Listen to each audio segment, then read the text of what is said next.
On the night of April the 14th, 1912, the great ocean liner, the Titanic, crashed into an iceberg in the Atlantic and sank in a few hours, causing great loss of life.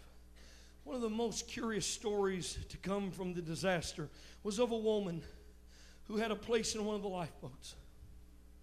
She asked if she could return to her stateroom for something and was given just 3 minutes.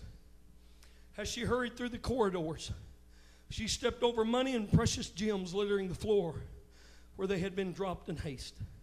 In her own stateroom, she ignored her own jewelry and instead grabbed 3 oranges. Then she quickly returned to her place in the boat.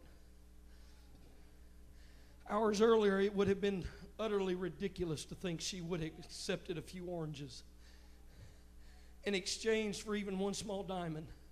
But circumstances had suddenly transformed all the values aboard the ship. The emergency had clarified her priorities.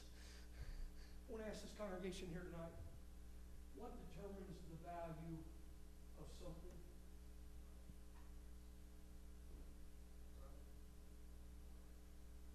What determines the value of something? No. It's the need. If you're in the desert, would you rather have a gallon of water or 100 pounds of gold?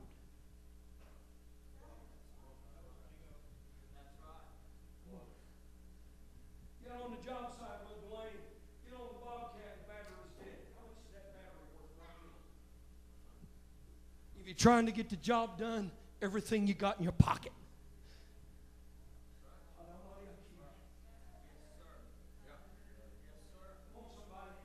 You 15 miles from civilization, what's a fuse worth? You can buy them at the parts store for what, 25 cents a piece or less? But you out in the middle of the wilderness and you ain't got one. What would you give for it? Yes, sir. Yes, sir. That's right. Yes, sir.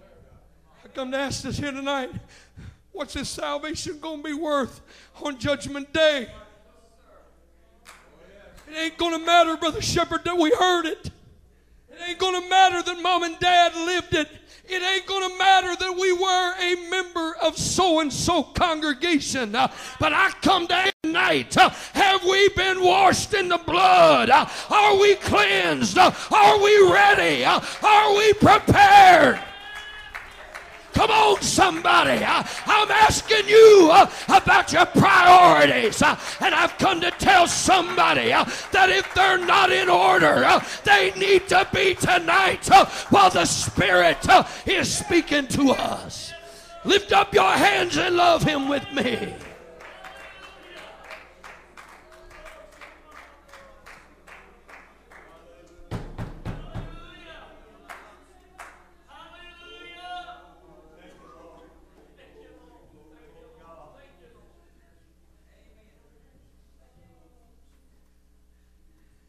Aaron Ralston, a 27-year-old adventurer, makes holiday treks out of climbing Rocky Mountain peaks. He has summited 45 of them alone, all in winter, mostly after midnight. Aaron was climbing off of one of these peaks when an 800-pound boulder shifted, trapping his right hand against the wall of a narrow crevice in a remote Utah canyon. He shoved the rock with his shoulder and tried to chisel it with his knife. He even attempted to hoist the boulder with his climbing rope and pull it. The boulder didn't budge.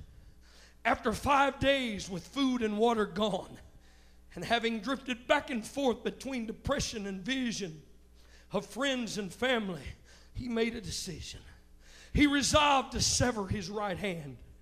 Aaron said, it occurred to me that if I could break my bones up at the wrist where they were trapped, I could be free. He was able to first snap the radius and then within another few minutes snap the ulna. Then with a cheap multi-use tool, he began sawing into his own skin. Aaron recalls the blade was so dull, it wouldn't even cut my arm hairs. But he persisted in the amputation. And within an hour, he had cut his hand off. I come to tell you, he could have kept his hand and he could have died, but he made a decision. I got to get rid of this hand so that I might live. Matthew 18:8 said, therefore if thy hand or thy foot offend thee, cut them off and cast them from thee.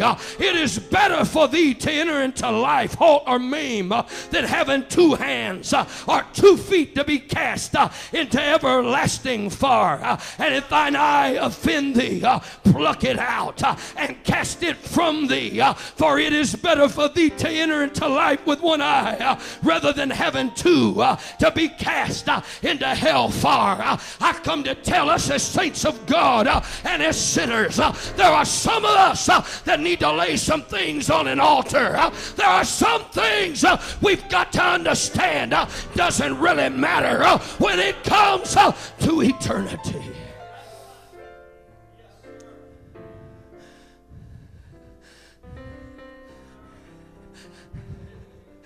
Is there anybody in this house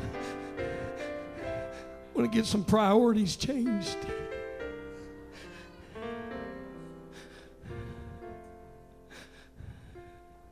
A few months ago, the state of Louisiana, the local fire department got a call.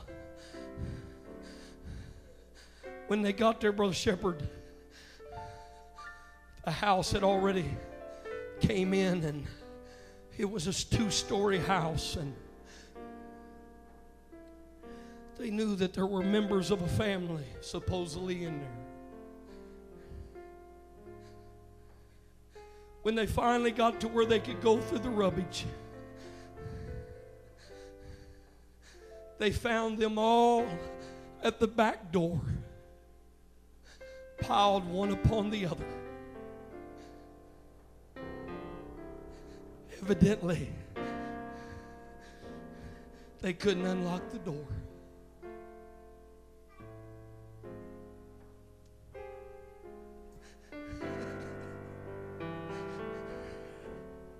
Whole families are going to be lost because somebody failed to unlock the door.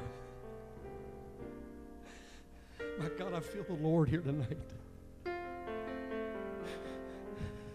As we stand together,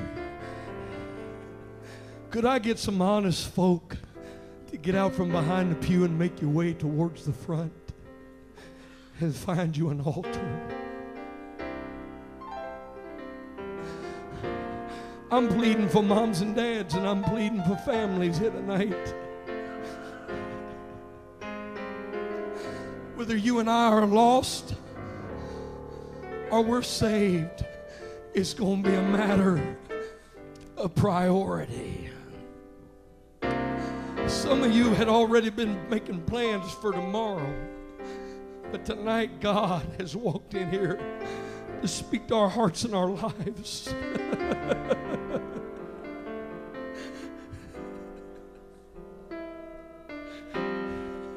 How important would it be